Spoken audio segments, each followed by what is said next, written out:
So I always like to start on what's the baseline. I think immoral sin, unrepentant sin, that is easy, right? The person's not willing to repent of something that they're living in. That's an easy thing, right?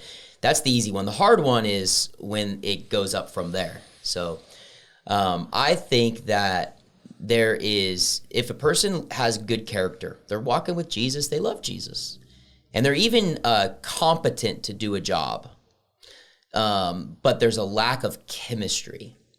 I want to be careful to move quick on something like that. I might try to ask, well, why is there a lack of chemistry? Is it my fault, or is it the leader's fault that they need to live in humility and relational equity and relational work there to build the chemistry? Because if there's no chemistry, there might be a pride thing involved on either part, the one serving or the leader. And that is a sin issue, right? So we need to deal with that and try to bring reconciliation. Sometimes it can happen, sometimes it can't. But I think then I'm careful not to remove somebody from a team, without giving them a vision for another place where they can serve. So like if somebody's on the worship team, let's say they're on the worship team, they love Jesus, they love worshiping. Everybody loves them, but they're just not that good anymore. Like they just can't sing.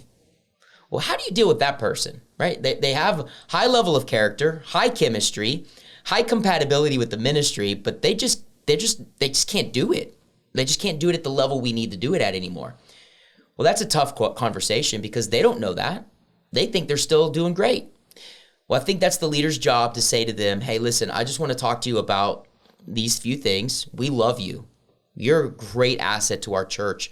And in courage and boldness, but sensitivity, I think there might be a really good opportunity for you to serve in this other ministry or these other ministries.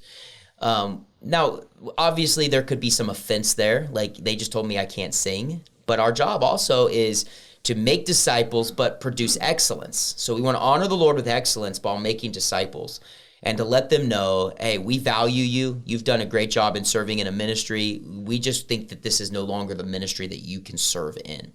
So we want to ask you to consider moving into another ministry. That's leadership. That's courage. That's uncomfortable, but it also is sometimes necessary for us to make those decisions. So I just think all of those types of when is it time to move somebody from a team takes a lot of precision, a lot of wisdom, a lot of prayer, a lot of conversation. I found this, that when people know you love them and you actually are thinking of their best, they're less offended when you do things like that. They trust you. Nobody is that offended when they trust that you actually love them and care for them and are in for their good. But when they doubt that, now they're mad. Now they're frustrated. Now they leave the church.